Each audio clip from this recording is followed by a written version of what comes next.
ഇപ്പോൾ പെരുമ്പാവൂർ MLA എൽദോസ് കുന്നപ്പള്ളി സംസാരിക്കുന്നു. തത്സമയം. ഡൽഹിയിൽ നിന്ന് പ്രത്യേകിച്ച് അങ്ങനെ ഞാൻ സ്ഥാനാർത്ഥിയല്ല എന്ന രീതിയിലുള്ളൊരു സൂചനയും എനിക്ക് ലഭ്യമായിട്ടില്ല ഇതുവരെയും. ഞാൻ കഴിഞ്ഞ 33 വർഷമായിട്ട് കേരള വിദ്യാർത്ഥി യൂണിയനിലൂടെയും യൂത്ത് കോൺഗ്രസിലൂടെയും കടന്നു വന്ന എളിയ പ്രവർത്തകനാണ്. MLA ആകുമെന്ന് വിചാരിച്ച് പാർട്ടി പ്രവർത്തനം തുടങ്ങിയ ആളല്ല. ഞാൻ ആഗ്രഹിച്ചിരുന്നൊരു പഞ്ചായത്ത് മെമ്പർ ആകണമെന്നായിരുന്നു. പക്ഷേ ദൈവാനുഗ്രഹം കൊണ്ട് ജില്ലാ പഞ്ചായത്ത് പ്രസിഡന്റും MLA ഒക്കെ ആകാൻ കഴിഞ്ഞു എന്നുള്ളത് ഭാഗ്യമാണ്. കഴിഞ്ഞ 10 വർഷം പെരുമ്പാവൂരിലെ ജനപ്രതിനിധി എന്ന രീതിയിൽ കഠിനാധ്വാനം ചെയ്തിട്ടുണ്ട് ഞാൻ. ഇവിടുത്തെ ഓരോ പ്രവർത്തകരോട് ചോദിച്ചാലും അവരുടെ മനസ്സിലുള്ള വികാരം അവർ പറയും. ഈ 10 വർഷം കൊണ്ട് പെരുമ്പാവൂരിൽ അസാധ്യമായ പല കാര്യങ്ങളും ചെയ്തു. പെരുമ്പാവൂർ ബൈപ്പാസ് നിർമ്മാണ പ്രവർത്തനം ആരംഭിച്ചു. റയോൺസ് പ്രശ്നങ്ങൾ തീർത്തു. 180 കിലോമീറ്റർ റോഡ് BMNBC ആക്കി. അതോടൊപ്പം തന്നെ കുട്ടികളുടെ മനോഹരമായ പാർക്ക് പണിതു. ആശുപത്രികൾ നവീകരിച്ചു. അങ്ങനെ ഒട്ടേറെ കാര്യങ്ങൾ എനിക്ക് പറയാൻ കഴിയും. 2500 കോടി രൂപയുടെ വികസന പദ്ധതികൾ കൊണ്ടുവരാൻ കഴിഞ്ഞിട്ടുണ്ട്. ഇത്തരമൊരു സന്ദർഭത്തിലാണ് വീണ്ടും ഒരിക്കൽ കൂടി ഞാൻ മത്സരിക്കണം എന്നുള്ള ആഗ്രഹം ഇവിടുത്തെ പാർട്ടി പ്രവർത്തകർ പറഞ്ഞിട്ടുള്ളത്. പെരുമ്പാവൂരിലെ മുനിസിപ്പൽ ചെയർമാൻ 7 പഞ്ചായത്ത് പ്രസിഡന്റുമാരും എന്നെയാണ് സപ്പോർട്ട് ചെയ്തിട്ടുള്ളത്. ഞാൻ മത്സരിക്കണമെന്നാണ് പറഞ്ഞിട്ടുള്ളത്. ഭൂരിപക്ഷം പ്രവർത്തകന്മാർ, ബൂത്ത് പ്രസിഡന്റുമാർ ഒക്കെ പറഞ്ഞിട്ടുള്ളത് ഞാൻ വീണ്ടും മത്സരിക്കണമെന്നുള്ളതാണ്. എനിക്ക് മണ്ഡലം പ്രസിഡന്റുമാരുടെ നല്ല വിഭാഗം ആളുകളുടെയും പിന്തുണയുണ്ട്. അതോടൊപ്പം തന്നെ പാർട്ടി പ്രവർത്തകർ ഏറ്റവും ചുരുങ്ങിയത് 10000 വോട്ടിന് എനിക്ക് ജയിക്കാൻ കഴിയും. നിങ്ങൾക്ക് എല്ലാവർക്കും അറിയാം, കഴിഞ്ഞ ദിവസം വരെ 117-ാം ദിവസമായിരുന്നു ഇന്നലെ. എനിക്ക് സുഖമില്ല, ചുമയായിരുന്നു, ശാരീരികമായി പ്രശ്നമുണ്ടായിരുന്നു. ഇന്നലെയും ഞാൻ 135ഓളം വീടുകൾ കയറി. 15000 ഭവനങ്ങൾ ഞാൻ കഴിഞ്ഞ ഒരു വർഷം കൊണ്ട് വീടാന്തരം കയറി ഇറങ്ങി നടന്ന് രാവിലെ വെളുപ്പിന് 4:30 മണിക്ക് എണീറ്റ് 5:45 ഒരു വീട്ടിലെത്തി. 5:45 മുതൽ 11 മണി വരെ 100-ലധികം ഭവനങ്ങൾ ഞാൻ ഓരോ ദിവസവുമായി സന്ദർശിച്ചു. ബഹുമാനായ പ്രതിപക്ഷ നേതാവ് ശ്രീ VD സതീശൻ സാറ് അതിൽ വന്ന് പങ്കെടുത്തിട്ടുണ്ട്.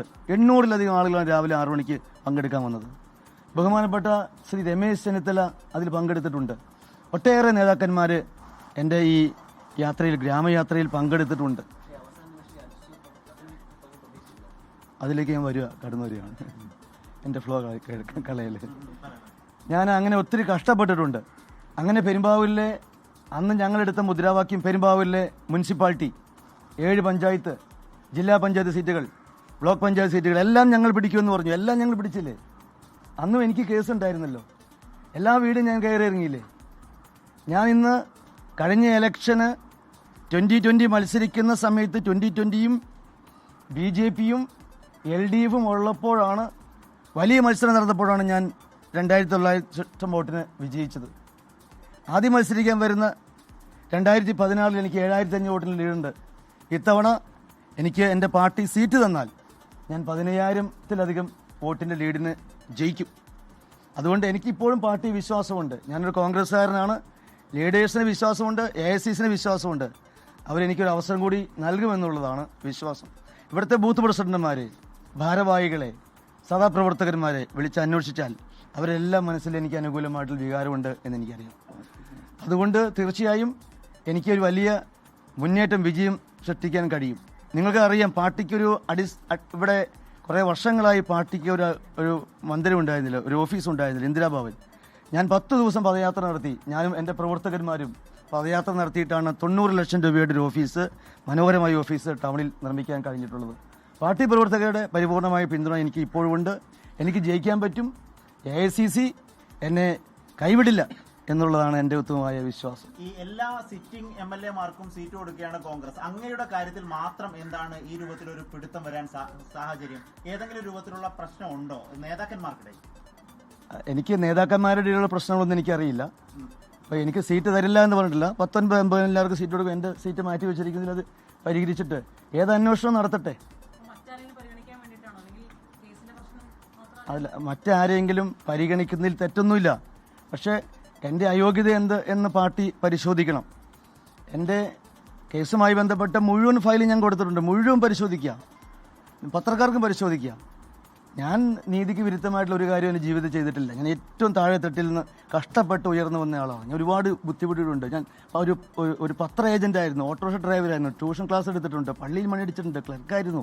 അങ്ങനെ എല്ലാ ജോലിയും ചെയ്ത് ജനങ്ങളുടെ മുൻപിൽ ഉയർന്നു വന്ന ഒരാളാണ് ഞാൻ. ഞാൻ ഒരു നേതാവായിട്ട് പോലും എന്നെ ആരും കരുതേണ്ട കാര്യമില്ല. ഞാനൊരു പാർട്ടി പ്രവർത്തകനാണ്. ഏത് പാർട്ടി പ്രവർത്തകർക്കും ഈ മണ്ഡലത്തിലെ കോൺഗ്രസ്സുകാർക്കല്ല ഏത് പാർട്ടിക്കാർക്കും ഏത് സമയത്ത് വിളിച്ചാലും ഓടിയെത്തുന്ന ഒരാളാണ് ഞാൻ. അവരുടെ ഫോൺ കോൾ അറ്റൻഡ് ചെയ്യുന്ന ആളാണ്. ഇന്ന് മാത്രമേ നിങ്ങളുടെ ഫോൺ കോൾ ഞാൻ അറ്റൻഡ് ചെയ്തിട്ടുള്ളൂ, ഇന്ന് ഈ സമയത്ത്. കാരണം നിങ്ങളെല്ലാം വിളിച്ച് പറയുന്ന കാര്യങ്ങൾ പറയേണ്ടതില്ലല്ലോ. അവസരം കിട്ടുമ്പോൾ ഒരുമിച്ച് പറഞ്ഞാൽ മതിയല്ലോ എന്നുള്ളതാണ്. ഒന്നുമില്ല. എല്ലാ സഭകളും എനിക്ക് അനുകൂലമാണ്.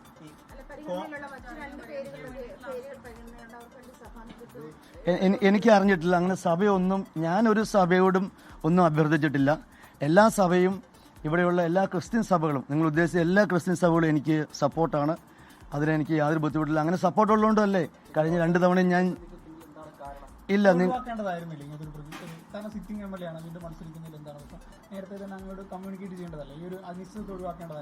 അല്ല കോൺഗ്രസ് പ്രസ്ഥാനത്തിൽ ചർച്ചകൾ തുടങ്ങിയിട്ടല്ലേ ഉള്ളൂ. നമ്മൾ ചർച്ച തുടങ്ങിയിട്ടേ ഉള്ളൂ. പ്രതിപക്ഷ നേതാവിന്റെ പൊതുയുഗ യാത്ര നടന്നതിന് ശേഷമുള്ള ചർച്ചകൾ ആരംഭിച്ച ചർച്ച മുന്നോട്ട് പോകുന്നുള്ളൂ. ഫസ്റ്റ് ദിവസമേ ആയിട്ടുള്ളൂ. അതുകൊണ്ട് സ്വാഭാവികമായിട്ടും ഇനിയിപ്പോൾ ചർച്ച നീണ്ടാലും അവസാന സീറ്റ് എന്നാൽ പോലും ഞാൻ വലിയ ലീഡിന് ജയിക്കും. ലോകത്തെവിടെയായാലും ഏത് സമയത്തും 24 വാർത്തകളും ഓഗ്മെന്റഡ് റിയാലിറ്റി പാക്കേജുകളും എക്സ്പ്ലെയിനറുകളും വിശദമായി കാണാൻ ഞങ്ങളുടെ യൂട്യൂബ് ചാനൽ നിങ്ങൾക്ക് സബ്സ്ക്രൈബ് ചെയ്യാം.